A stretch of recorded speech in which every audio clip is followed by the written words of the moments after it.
This Torah class is brought to you by TorahAnytime.com. Okay, Bruchim Haba, welcome everyone. Good evening. We have a very interesting topic tonight. Everybody thinks that just because I'm going to be in Spain next week, so obviously I'm going to be preparing for the trip, and I'm going to be talking about Spanish history. The truth is, nothing could be further than the truth. I had no intention of speaking about Spain. It just happened to be that the only topic that was most relevant to this week's Parsha was obviously Spanish history, and I tried to avoid it, but I couldn't help it. But you'll see what I mean. Okay, let's begin in the following way. We're going to begin with one of the all-time great Spanish leaders, and not because, not for the sake of the trip, but just to get background for the topic of the Parsha that we're going to speak about. I'm sure everybody has heard this name. I'm sure everybody here is familiar with this luminary. The name is the Rashba, Reb Shlomo ibn Aderes, the Rashba. No yeshiva bachar. Nobody learns Gemara without studying the Rashba. The Rashba is one of the most lamdash of all the Rishonim. He was born in Barcelona in 1235. He passed away in the year 1310. Okay, the Rashba begins his career as a financier. He begins his career in business, but he was recognized all over the world as a great Talmudic scholar, as a great rabbi, and he was soon asked to become the greatest, the leader of Barcelonian Jewry, and ultimately the leader of Spanish Jewry, and one of the leaders of Klal Yisrael in his time. Now, just to get a little inkling, just to give you a little picture who the Rashba was, to appreciate what's going on over here. Firstly, we know the Rashba wrote many, many tshuvos. How many tshuvos the Rashba wrote? Everybody, anyone who's in yeshiva is familiar with the tshuvos HaRashba. Just in Chilek Aleph of Tshuvas HaRashba, there are 1,295 tshuvas. Okay, no computers. This is all handwritten. The Rashba wrote in just Chilek Aleph 1,295 tshuvos. We have about 8 volumes of tshuvos. We have approximately 3,000 tshuvos of the Rashba, and it's less than a third of the tshuvos that the Rashba wrote. In other words, the Rashba actually wrote more than 10,000 tshuvos to all over the world. We're going to see, we think, name a yeshiva that he went to, a big yeshiva. Ner Yisrael, right? So in Ner Yisrael, I'm sure they had Talmidim from Eretz Yisrael, maybe a couple. They definitely had Talmidim from Iran. I know Iran is a big hotspot for Ner Yisrael. But, did they have from Russia? Maybe. But you would not have expected back then, in the times of the Rishonim, that in Spain there would be Talmidim from Russia. We're going to see, amazingly, Talmidim came from all over the world. Now that area of the world was called Andalusia, which was the area in southern Spain. Where's the rest of the children? Where are the rest of them? In manuscript form. Probably in the Brooklyn Public Library, the New York Public Library, in the JTS, in Yibo, in Oxford University, in Leningrad, in St. Petersburg, in all the various Moscow and the various museums and universities across the world. They end up with different manuscripts. Look, if you go to libraries in New York, they have manuscripts of Reb Kiva Eger, Shagas Aryeh, that were never published. Okay. Lamaisa, the Rashba is the leading Rav in Barcelona. So, for instance, one of the great Talmidim of the Rosh, we're going to talk about the Rosh soon, was the Kaftar Vaferach Rav Ashturi HaParchi. And he writes that, in Eretz Yisrael you have something called Chamei Tiberia, the hot springs of Tiberia, which are natural hot springs which are heated by an underground source of heat.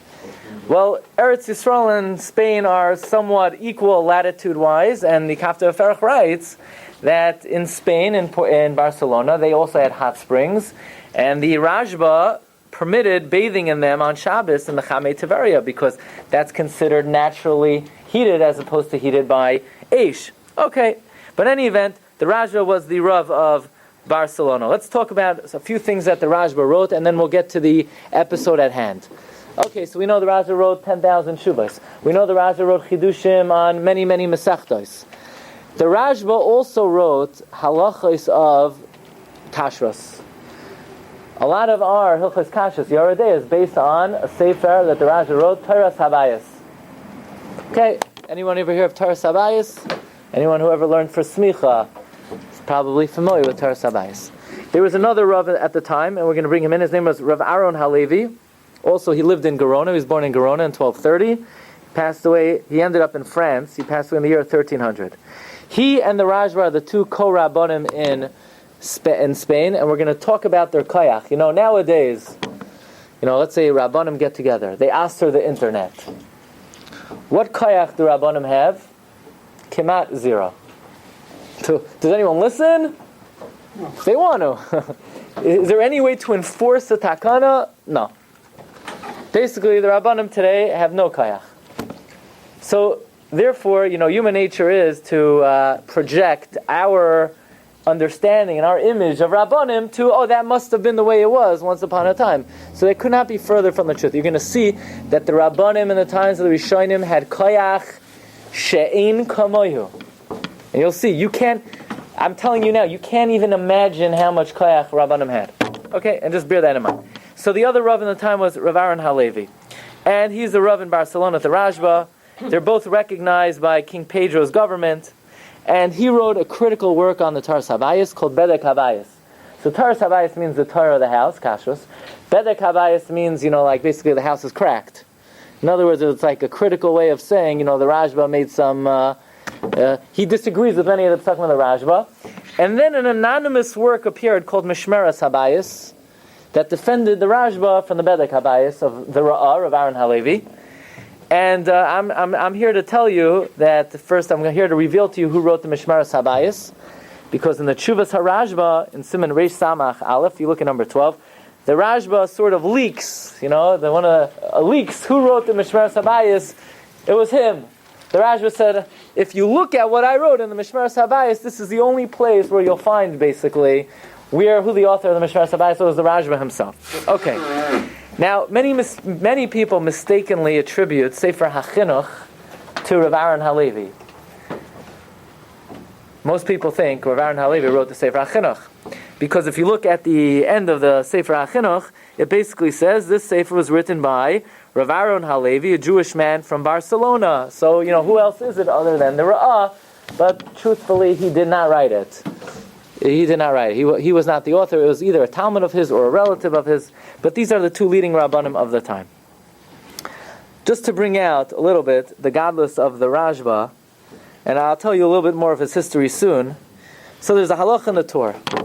Bisman hazeh, if a non-Jew breaks bread for you in his house, you're not allowed to eat it. Pas akum of a private baker, you're not allowed to eat. Halacha l'maisa, right? But pas palter, if he's a baker, you're allowed to eat it, right? Arnold's bread, you're allowed to eat Arnold's bread. Arnold's hot dog rolls, you're allowed to eat it. You don't have to have kemach rolls. You're allowed to have Arnold's if it has. Just watch out. Some of the Arnold's is OUD, so you can get a hot dog bun OUD. Not a good idea to have a OUD hot dog bun. But anyway, if it's commercialized bread, break by a go, you're allowed to have it. And there's a machlokes rishonim between the Rosh and the Rashba. Is that only if no Jewish bread is available? What if Jewish bread is available, you just like the commercialized non-Jewish bread better? So it's a machlokes between the Rosh and the Rashba. We'll look at number 5 for a moment, where the Rashba says, if Jewish bread is available, but you just don't like it, Arnold's bread stays fresh for 3 years, and let's say, the Jewish bread only stays fresh for 2.5 years. So I like the non-Jewish bread better. So the Rashba paskins that it's mutter to have pas palter of a goy. To which the Torah asks, is very interesting. The Torah asks, "Ein nira kein min ha-Yushalmi." Ein nira kein min ha-Yushalmi. In other words, the Yushalmi seems to be against the Rashba. The Rashba. In other words, if the Torah writes, Ein nira kein min ha-Yushalmi, what the Torah is saying is either the Rashba forgot the Yushalmi, either the Rashba didn't know the Yushalmi, or either the one of the two possibilities. Either he forgot or he never learned it. So the Beis Yosef on the Torah is uncharacteristically very critical of the Torah. He says the Torah should not have written about the Rashba that his words do not seem correct from the Yushalmi. Because that implies that the Rashba did not know the Yushalmi, or the Rashba forgot the Yushalmi. Says the Beis Yosef, Chas v'shalom. He says like this. He says, Ve'ein nira kein Yushalmi, loy hoyo loy lichtov kein. Look at number 6. The Torah should not have wrote this. The mashma midvarav sheharashba loy ra hayushalmi oy ra'uven elma. Either it's mashma, the Rashba didn't see it, or he forgot it. But if he would have known it, then he wouldn't have written this halacha. But says the Beis Yosef, Chas v'shalom, to be choshid, that the Rashba didn't learn a Yerushalmi or forgot a Yerushalmi. You know why? Nehirin le shvili rakia. Someone like the Rashba, he knew what was happening in the heavens. So to say the Rashba didn't know a Yerushalmi, he knew was titzach, by the Kisei HaKavod. And you're going to say he didn't know Yerushalmi, he forgot a Yerushalmi. So the Beis Yosef writes that the Torah, the Torah was Kamad Rishon, Torah was the son of the Rosh. And the Beis Yosef says the son of the Rosh has no right to even question the Rashba. Very, very interesting. Okay, while we're talking about the Rashba, I'll just tell you something fascinating. So, who did the Rashba learn by? One of his rabbim was Ramban. The Ramban, of course, we mentioned last week that the Ritva writes about the Ramban. The Zesh Shvach Artseinu, that the godless of the Rishonim of Spain was that all the Rishonim have a Masorah from Roya Echad from the Ramban. But his main Rebbe, the main Rebbe of the Rashba, was Rabbeinu Yoina. So I'm going to tell you a chiddush today. Nobody ever heard this chiddush before. I don't know if it's true, but nobody ever heard it. There's an expression in English when something like extraordinary happens. You say, holy! No, that's Yogi Berra. But holy! Holy Toledo, right? Holy Toledo. So where does it come from? So I thought, I don't know, it must have been a lot of churches in Toledo in Spain. Turns out that the best guess that they come up with is that in Toledo, Ohio, there are a lot of Batei Tifla, there are a lot of churches there, so Holy Toledo. I'm going to tell you the real pshat in Holy Toledo. Okay, but no extra charge. Lamaisa, the Rashba's Rebbe was Rabbeinu Yoina. Where did Rabbeinu Yoina live? He Garona, and then he became the Rav in the Sfarim. It's called Totila. That's Toledo. Okay, he's the Rebbe Muvak of the Rashba. Now, just for your information, there's the Ramban, who's the Rebbe of the Rashba, and Rabbeinu Yoina, the Rebbe of the Rashba. Everybody here heard of the Ramban. Everyone heard Rabbeinu Yoina. Rabbeinu Yoina and the Ramban. I think people think they're related, but people don't know how. I'm going to tell you how. They're related two ways. Like this. The Ramban and the Rabbeinu Yoina were Sheni B'Sheni, which means that the Ramban's mother and Rabbeinu Yoina was Rabbeinu Yoina ben Avraham, and Rabbeinu Yoina's father were brother and sister. Okay? Rabbeinu Yoina's father and the Ramban's mother were brother and sister. That's Erst. So they're first cousins. Sheni B'Sheni in Halacha. Sveitins, Rabbeinu Yoina had a daughter. The Ramban had a son. And they got married. So they're Mechutanim. So they're first cousins and they're Mechutanim. Rabbeinu Yoina passed away. Rabbeinu Yoina's daughter, baby boy, right after Rabbeinu Yoina passed away. Now by the Sfaradim, the minhag is, when the first boy is born, you name the kid after your living father. So the Ramban's son and Rabbeinu Yoina's daughter, they're married. They had a boy. So technically, what should the name of the boy be? Moshe, after the Ramban. The Ramban said, even though technically the kid should be called Moshe after me, that's the minhag of Artseinu, but I'm Moichel, because since Rabbeinu Yoina just died, I want him to be named Yoina after this Gavar Rabbah, and he'll be the Mamala Makom of Rabbeinu Yoina. Okay, very interesting. Okay, so let's get to the episode that we're talking about. We go to the year 1305. And in the year 1305, there was a great Rav by the name of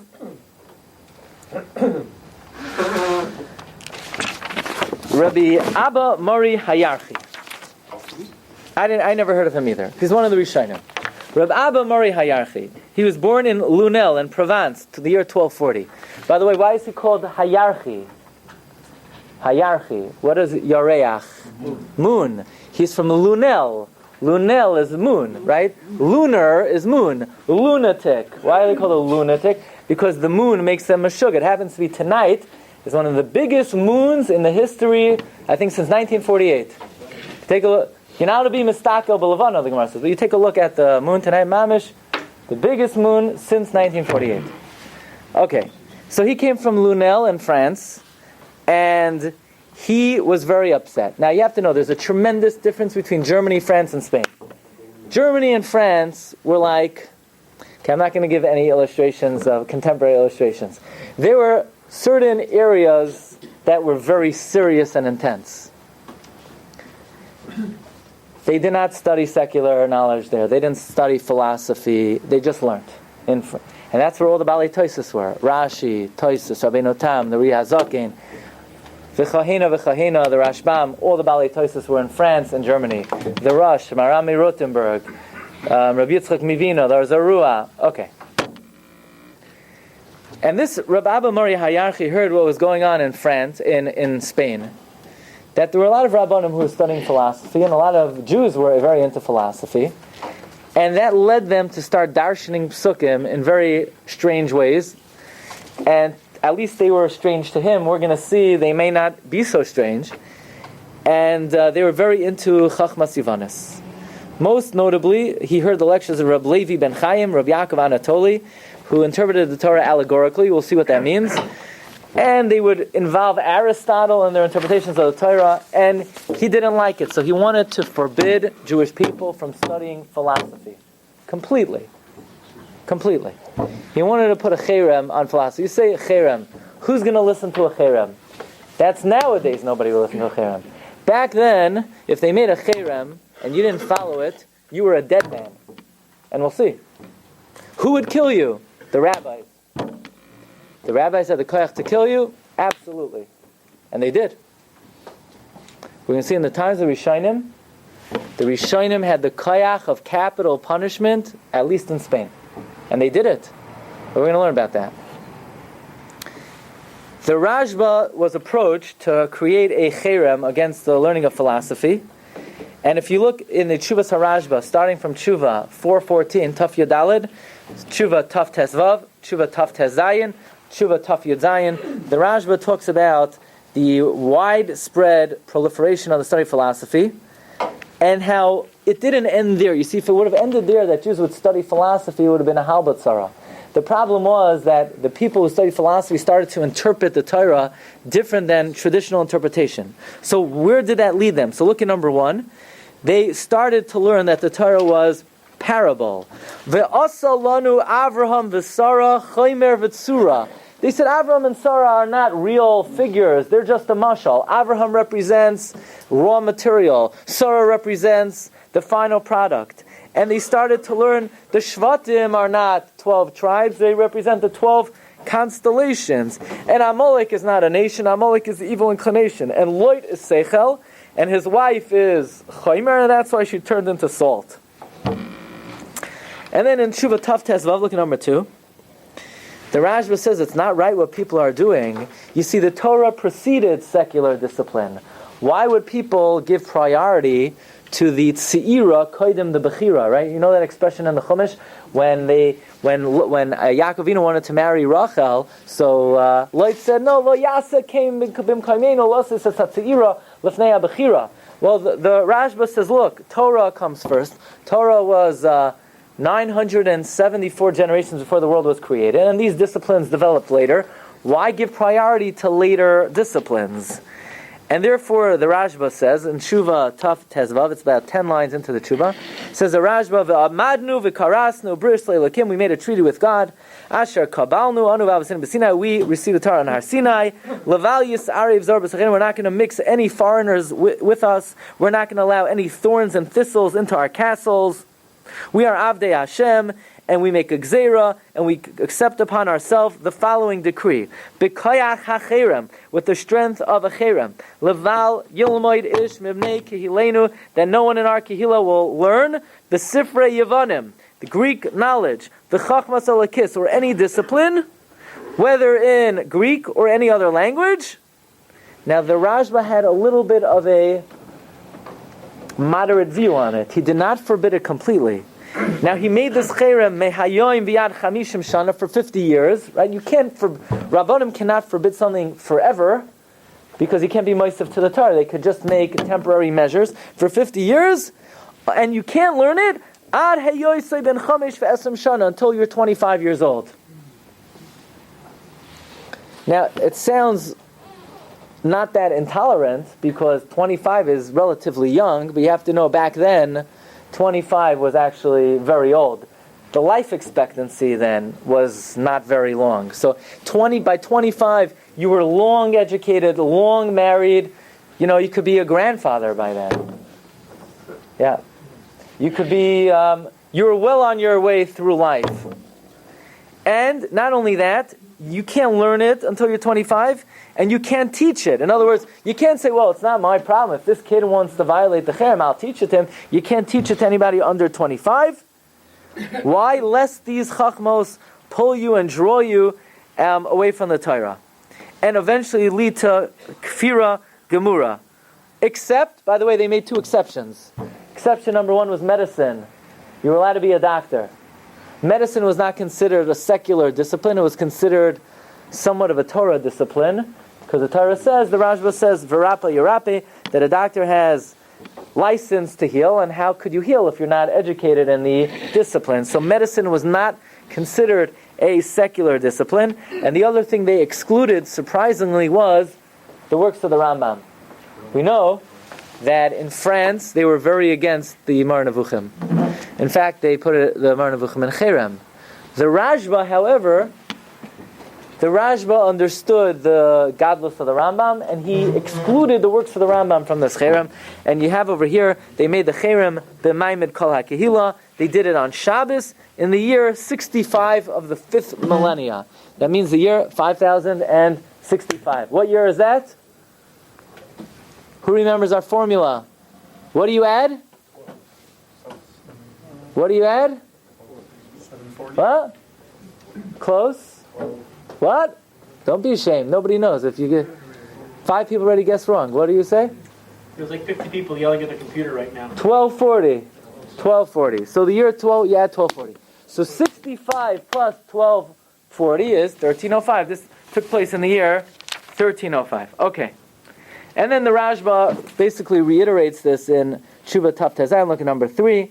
He says, even though Kol Ha'eda Kula Kadoshim, and nevertheless, the Klal Yisrael has cast away the walls that protect the Torah to hewn out wells that are foreign to us, and they darshan about the Knesses, about the Midrashos. And then the Rashba says, many of you probably have like a line going through your sheet from an old copy machine. From the old bad copy machine. But the newer copies have the good copy machine. You don't have the line. That 3 lines below that line it says Va'af ba'avonosenu akdoshim shilchu l'shoinam. And these people have been influenced by philosophy. They don't even stop. They don't stop in their kfira, but they attack the Torah. Look what they say. Ki yoimru al Avraham v'Sara ki u'chaymer v'tzura. That we saw already. And they say, I'm in the 3rd Maramakam, on the first sheet, I'm pointing to it, it's like 3/4 of the way down, on the left-hand side. He said, and the 12 Shvatim are the 12 Mazolos. And then they say, as follows, the Urim V'Tumim. The Urim V'Tumim is just kind of some type of scientific device that could look into the future, namely the astrolabe. And they sin. They say the battle of the 4 kings against the 5 kings is just a mashal. The 4 kings represents the 4 yesodos, the four basic elements of matter, which are fire, wind, earth, and water, right? And the 5 kings are the 5 senses, right?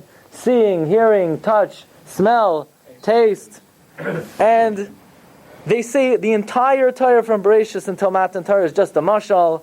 Says the Rashba, and they're demonstrating that they don't believe in creation of the world. And what led them to this, says the Rashba? What led them to this is their immersion in Chachmas, Yavanis, in Greek philosophy. And therefore the Rashba says, we made a great geder, and if we don't do this, the Torah will falter. And here the Rashba writes a little bit more what the Cherem was. That you can't learn philosophy, you can't teach philosophy until the one who learns it, until the one who teaches is 25 years old, and you have to be a certain caliber Talmud Chacham, and only then you could add on top of that, says the Rashba, your knowledge of other disciplines.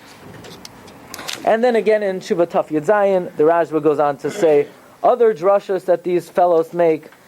Again, everything is a mashal. Avraham and Sarah is Chaimer and Surah, and the 12 Shvatim, and the 4 kings, and the 5 kings. And they go on, and they don't believe in wearing tefillin, so now it takes a new turn. See, until now, they were just big Bali Darshanim, and you're thinking to yourself, okay, I heard Rabbanim say this also, and we're going to see which ones, and we're going to see which ones still say this. But then they took it a little even further, and that is, they took the Torah so allegorical that mitzvahs were allegorical. You don't have to wear a tefillin on your arm opposite your heart, and on your head opposite your mind. You just need to subjugate your heart, you just need to subjugate your mind. The tefillin is just a mashal. And therefore the Rashba reiterates this Cherem, and at the end of number 4, the Rashba says, we, together with the Bezdin Shalmaila, so now he invokes the Bezdin Shalmaila, we say that anybody who learns philosophy should go straight to Gehenna until they do tshuva, and all of their books, you could burn them on Shabbos. Question is whether he really means that. Does he really mean Shabbos? That's a different discussion. Bottom line is, the Rashba was the promulgator of this Cherem, and if you look at the end of each tshuva, you have a whole long list of Rishonim that signed on the Cherem. It was pretty much unanimous that this Cherem would go into effect. Now, if you look in the Tshuvas HaRashba, after all of these tshuvas that the Rashba writes this Cherem, he prints something called Igeres Hisnatzlos. Igeres Hisnatzlos was a letter one of the Rishonim wrote to him as sort of like trying to downplay the danger of philosophy and excusing those who learn philosophy. This letter, which is Tshuva Taf Yud Ches, you don't have it on the sheet, was written by a Rishon, Rav Yedaya HaPanini. Probably we never heard this name before, and likely you'll never hear it again. But he was one of the Rishonim, and he was a very interesting personality. He wrote the famous sefer, or not so famous, Bechinas Olam. He wrote a sefer called Bakashas HaMemim. I would love to get that sefer. What's the sefer Bakashas HaMemim? It's the supplication of the Mems. It's a book of tefillos that begin with the letter Mem. He had a certain affinity to the letter Mem. Rabbi Yedaya HaPanini. Lamaisa, he also wrote another very interesting sefer. The name of the sefer is Ohev Nashim. Ohev Nashim. Begins with the nun. Ohev begins with an aleph, but Nashim begins with a nun. Yeah? But there is a whole bunch of things also that begin with a nun. Ohev Nashim, what was Ohev Nashim about? It was about, basically, the greatness of women. Why would he write a sefer like this? Because there was another gadol by the name of Minchas Yehuda, Rabbi Yehuda ibn Shabtai, who wrote a satire against women and against marriage. And there was a heavy debate about something that would be very interesting to read in our time, but that's what happened. Anyway, he wrote this Igeres Hisnatzlos. Obviously, he did not have the Koyach of the Rashba or the other Rishonim, and the Cherem went into effect. So you're probably thinking, what force did the Cherem have? Just hold your horses for a moment. I just want to bring to your attention that these drashas that we said, that Avraham and Sarah represent Chaimer and Surah, none other than the Sefer Toldos Yaakov Yosef. Who's the Toldos Yaakov Yosef? Rabbi Yaakov Yosef of Poloni. Right? Who's that? Primary disciple of the Baal Shem. The primary Talmud, the main Talmud of the Baal Shem Tov, writes in his Sefer that Avraham and Sarah is a mashal. A mashal to what? A mashal to Chaimer and Surah. He just flipped it around that Avraham is the Surah and Sarah is the Chaimer. But amazing thing, here you have the Rashba, Mamish the Gadol Adar, with all the Rishonim, and they put in Cherem people who darshan the Torah that Avraham and Sarah is a mashal. And here, the progenitor of Chasidus, what's his idea? The idea that all the Rishonim put in Cherem. And they didn't just put it in Cherem. They put it in Cherem 400 years before him. And he's not the only one who says this. In the Sefer Tzror Hamor, Tzror Hamor was written by one of the Gerushei Sfarad, Rabbi Avraham Saba. He quotes the Zohar, who says the exact same thing. Then in Parshas Chayei Sarah, The whole Parsha of Chayei is a remez to the guf and the neshama, and Sarah is the guf, and Avraham is the neshama. It's mamash hafla of a fella. Here you have all the Rishonim signing on a Cherem, that those who darshan on this, like this, are going to put in a Cherem, and you have the Balei Chasidus, and you have Rishonim saying these drashos. What's the pshat? What's the pshat? The answer is, there's certain things in life that, are they right or are they wrong? It depends. It depends who's doing it, and it depends why they're doing it. If they're doing it because they're heavily immersed in Greek philosophy, and that's leading them to interpret the Torah in certain ways, and the Rishonim see that ultimately where it's going to lead them is to interpret the mitzvahs of the Torah allegorically, so that's going to end up being oiker the whole Torah. So it's a cherem, it's terrible, you got to destroy it, you got to burn it.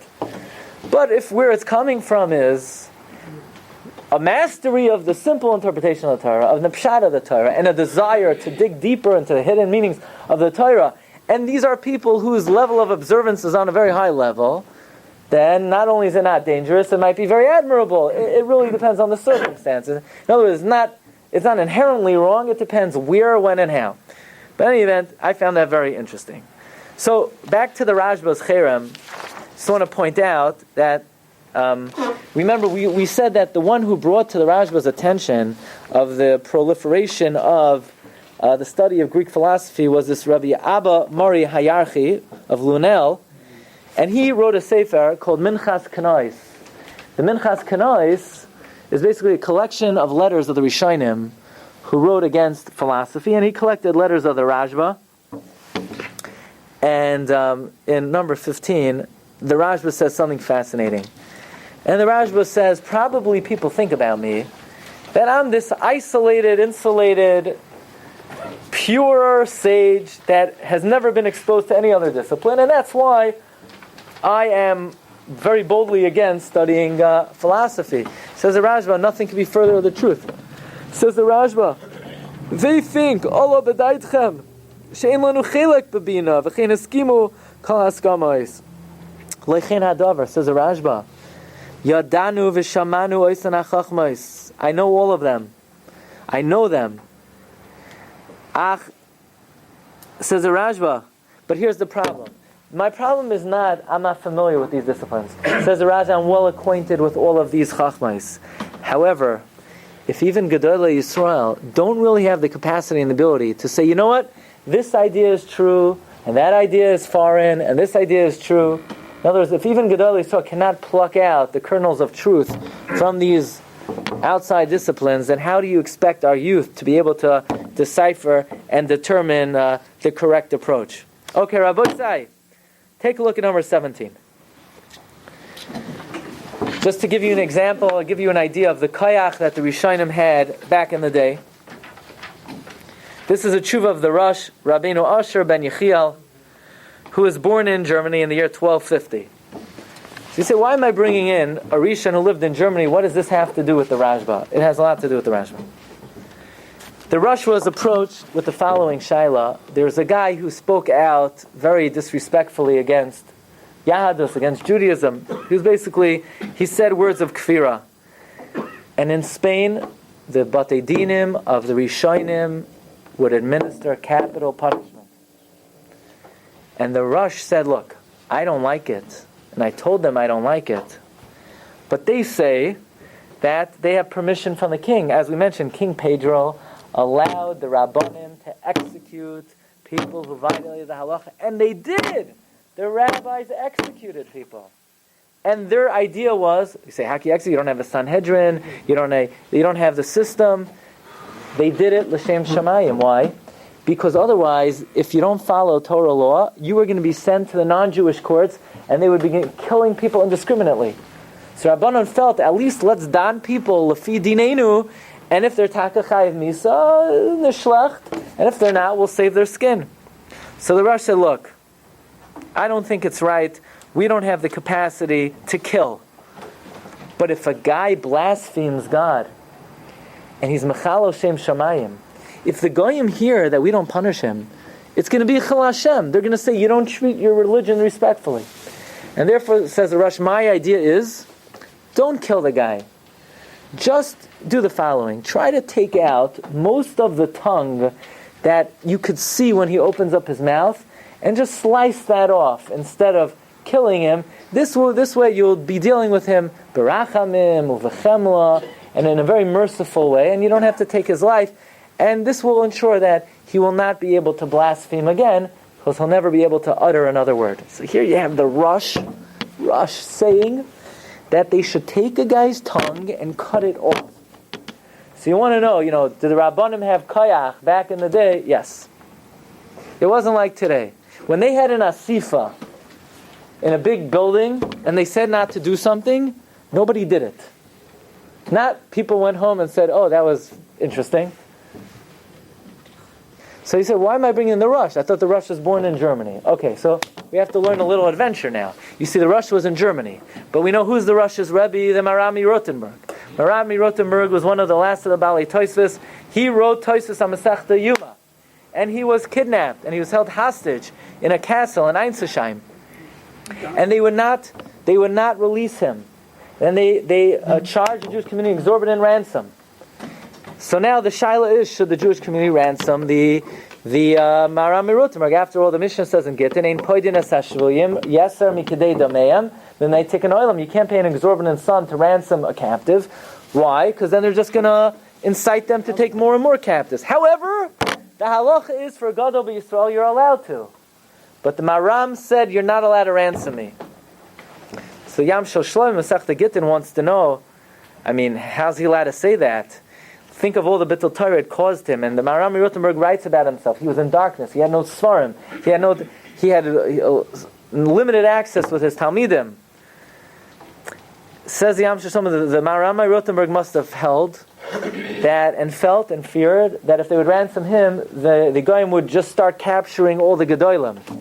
The Goyim, right? So therefore, in order to spare the other Gedolim, he sort of made himself a carbon. What's amazing is, even after he died, they did not release him. For 13 years, his remains remained in prison until a wealthy Jew by the name of Alexander Wimpfim paid for an exorbitant sum to release his remains. And if you go to Germany today, there are very little kfarim of the Rishonim, but Marami Rotenberg, and buried right next to him is Alexander Wimpfim. Now, Lamaisa, in the interim, the Rosh, who was the Talmud Muvak of Marami Rotenberg, raised the requisite sum. Meanwhile, the Maram dies in prison. The Rosh gets word he's next, so he skedaddles. Where does the Rosh go? Look at number 19. Shas Tshuvas Harash. We have conversation between the Rosh and the Rashba. So the Rashba was, we are in Barcelona. The Rosh, we have Shilas that the Rosh asked and conversed with the Rashba in Barcelona. Our tradition is, Shashas HaKabbalah writes, that the Rosh and the Rashba spent some time learning together. The tradition is 8 days. I wish I could have been a fly on the wall in that room. The Rosh and the Rashba. Imagine two. Wow. Unbelievable. Wow. But the Rosh and the Rashba got together. Now the Rashba helped the Rosh find a job. The Rosh became the Rav of Toledo. It's mamish hafla of a fella. I happened to hear yesterday that of all the Rishonim, the Beis Yosef had a malach that came to learn with him. And the Beis Yosef recorded in a sefer called Magid Meisharm everything the malach taught him. One of the things the malach taught the Beis Yosef was, the Rosh? Usher! He's Usher Kadisha, the holy Usher. Now you know, Holy Toledo. Now you know where it comes from. Okay. But the Rosh comes to Toledo. He is the Gadol Hadar. You have the Raj in Barcelona, you have the Rosh in Toledo, and the Rosh is very against the study of philosophy. So we have a number of letters, also in the Minchas Kanois, in number 21, 22, letter Nun Beis, letter Nun Aleph, that the Rosh, when he comes, he writes, he wants to gather all Yidden together in a major conference, that everyone should pledge their allegiance to be faithful to the Torah. Interestingly, the language of the Rosh is, and not to study philosophy at all, but if you look at number 22, that the Torah should be the Iker, the Torah should be the mistress, and the other discipline should be the maidservant. In other words, not to banish them completely, but that the Torah should be the primary focus. Okay, I want to share with you a few things. I updated these sheets. I made them yesterday, but I wanted to add a few things here. So I want to tell you some interesting things, and we'll end with a story. The Rosh was not happy with many things that he saw in Spain. First of all, in Spain, I think we mentioned this last week, people were very into learning the Rif. What's the Rif? The Rif is like, Kitzur Halachas. But people were not involved in the Shakla V'Tarya, the Gemara, the back and forth. And the Rosh was not happy with that. But specifically, the Rosh was not happy that in Spain they were paskening based on the Rambam. And the Rosh writes, very interesting, maybe somewhat critical, that the Rambam is different than any of the other Rishonim. And that is, the Rambam does not give sources. The Rambam says halachas, you don't know where he got it from. The Rosh writes, when the Rambam writes, he's writing it like kimisnave mi pi hagvura. It's like a nevuah. We don't know where he got it from. Says the Rosh, if you don't learn the Gemara, you can't learn the Rambam. You think you're learning the Rambam, you understand what the Rambam is saying. If you don't know the Gemara, you don't understand what the Rambam is saying. And therefore, the Rosh writes, it's not correct to paskin straight from the Rambam. By the way, this is like a classic historical argument. In every generation, you always have Sifrei Halacha that just tell you the bottom line. Even today, can a person really paskin from the Mishnah Berurah? Yes and no. I mean, the Mishnah Berurah tells you the bottom line, but if you don't know the reasoning of the Mishnah Berurah, then you don't know how to extrapolate and how to apply it. So it's like an age-old debate. Is it sufficient to learn, like the halacha psuka, or it's not? Truthfully, it's not. That's one of the greatness of the Aruch HaShulchan, who sets forth, the Gemara and the Rishonim, and then the halacha psuka. The truth is, the Mishnah Berurah does the same thing in the Bir Halacha. I want to bring to your attention, if you look at number 24, the Rosh had Talmidim that came from as far away as Russia. Amazing thing. You think how in the 13th century, a student would somehow make his way from Russia to Spain. I mean, how in the world is that even possible? But the Rosh had Talmidim all over the world. An amazing thing I just found today in the Sefer Melitza Yosher. The Rosh was makbid to take an aliyah every Shabbos, but which aliyah did the Rosh take? So some people are going to say Shlishi, some people are going to say Shishi, Chamishi. Why? Because Chamishi is the lowest of all the aliyahs. Why? I see, to me, I thought Ravi and Chamishi, I thought they were both equally. Chamishi is the worst. Why? In the times of the Rosh, nobody wanted Chamishi. Because we know there's an idea that the letters Aleph and Tes, they both have a match. Beis and Ches, they're a Shidduch. Gimel and Zayin. Dalet and Vav. Hey has no Shidduch. So people didn't want to take Chamishi. So the Rosh says, I'll be Meshadech with Chamishi every Shabbos. That would be like today, the Rav taking Galila every Shabbos. Okay, Rabbi Sai, let's end off with one story. It's Mamish Hafel of a fella about the father of the Rosh. Who is the Rosh? Now I want to tell you, last night I spent many, many hours researching the Rashba and the Rosh. And this morning I gave Shiur on the Rosh for about 2 hours. And I was really feeling very close to the Rosh. I didn't know what it was. Like Min HaShamayim, I felt the kesher with the Rosh. And I opened up one of the books, and it said today was the yahrzeit of Rabbeinu Asher ben Yechiel. Today was the Rosh's yahrzeit. Tes Cheshvan. Tes Vav Cheshvan. Now, Lamaisa, I looked elsewhere, and they said it was a mistake. But at least for a few minutes, I felt... Not today. At least for a few minutes. Well, that's what it says in the... Zionish's yahrzeit today. Not a stira, That's it. More than one person could die in one day, right? But at least in one sefer it says that today was the Rosh's yahrzeit. In any way... Nah. Okay, Rabbi said, here's the story. The Rosh's father was who? Rabbeinu Yechiel, Rabbeinu Asher ben Yechiel. The Rosh had, unbelievable, he had 8 sons. One of them we know, who? Balaturim. But the Malaturim was not the Mamala Makam of the Rosh. Rabbeinu Yehuda was the Mamala Makam of the Rosh in Toledo. Says the Chida, I found a document written in the handwriting of Rav Chaim Vital. So this is a handwritten document of Rav Chaim Vital. And Rav Chaim Vital writes that I read a report of Rabbeinu Yehuda, the son of the Rosh. That Rabbeinu Yehuda ben Rosh says, you know what? I never learned a lot about my family because my father, the Rosh, had escaped Germany, when we were very young. And I always knew about our Zayda Rabbeinu Yechiel. Our Zayda Rabbeinu Yechiel was born in the year Tav Kuf Ayin. That's the year 4970, the year 1210. And our Zayda Rabbeinu Yechiel, when he was learning in yeshiva, he was 16 years old. He had a chaver, and his chaver's name was Reb Shlomo HaKohen. And he had two 16-year-old Bachrim in the 13th century, and they made a deal. The deal was that any mitzvah they do or any Torah they learn, they would divide equally 50-50. Okay. Comes 1 year, it's Yom Kippur, and I think we mentioned here in the shul like about 10 times that on Yom Kippur a married man should light a candle for themselves.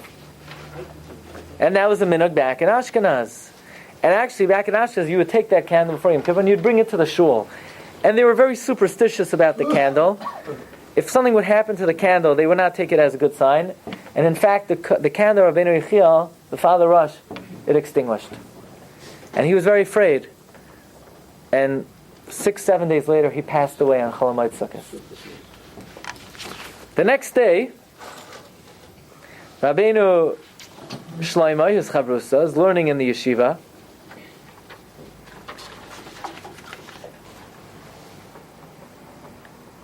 Let me just tell you one more thing. The minhag in Germany was that when somebody died, they wouldn't just like today, the Chevra Kadisha, they come in, they grab the body, and they bring him to the funeral, and then the funeral people, they take the body and they throw him into the ground. Yeah, but maybe the guy is, he's not, maybe his shoulder's not straight. I mean, you gotta look good there, you gotta be straight down there, You can't be like, imagine if his legs are in a crooked position. I mean, you gotta, be in a comfortable position. Maybe the mace is not comfortable. So basically in Ashkenaz, they would take the body, they would put it out on a stone, and they would straighten it out, and then they would lie him in a very straight position. So as Rabbeinu Yechiel is lying there, he just died. His chavrusa, Rabbeinu Shlomo, comes over. He says, Tayra chavrusa, don't forget in Olam Haba, we have a deal. Every word I learn, every word you learn, we divide equally. And b'fnei kol chacham va'eda, Rabbeinu Yechiel laughs. Yep. He was dead, and he laughs. That's what happened. The next day, Rav Shlomo goes back into the Beis Medrash and he's learning, and all of a sudden Rabbeinu Yechiel walks in. And he sits down next to him. And the biggest chiddush of the story is like Rabbeinu Yechiel did not faint. And he said, how's Olam Haba? He says, Mamish. It's Me'in Olam Haba. It's not Me'in, it's Olam Haba. It's really great. I have a really great spot up there. He said, I can't believe they let you out. Like, they don't let tzaddikim out of Olam Haba. He said, you should know, not only did they let me come to the Beis Medrash, they let me come to my house, but I didn't want to because I felt it would be a big Baal Gaiva that even Tanoim, they didn't let them go home, and they're letting me go home, so I'm sticking around the Beis Medrash. 6 months later, his wife and all their kids, they had at least 2 boys and 6 girls. His wife, it's midnight, she wakes up in the middle of the night, she opens up her eyes, and her husband's in the room. Also, she doesn't faint. I don't know what's going on with these people, but she says, Bas Master, how's everything? How's Gan Eden? And he says, listen, I don't have time for small talk. Get out of here! Because tomorrow this whole city is going to be massacred. The truth is, the whole Germany was going to be massacred, but I was Mispalel and Shemaim, I saved the entire Germany except for this city.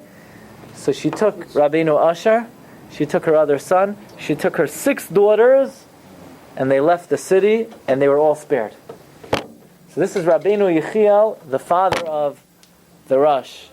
Mamish, amazing thing. So this is the episode of the Rashba and the Rosh, and the Cherem of the year 1305. And what precipitated this was really the drashos that were made on this week's Parsha, that Avraham and Sarah are Chomer and Surah. But as we mentioned, although those drashos were not accepted, they are brought down in the Sifrei Chasidus, they are brought down in Sifrei Rishonim. And as we mentioned, it all depends of who's saying it, why they're saying it, what motivating them. And I think the main thing to take out of this is the Rashba and the Rosh, Rishonim. We are not makir, the tekifus and the strength and the gadlus. These are luminaries. They're so bright. They're so luminous that they shine. La'olam ba'ed. And Yehi Zichrei Baruch should be a Melitza Yesharim for all of us. For Simchas Anachas. Adi Yaskal.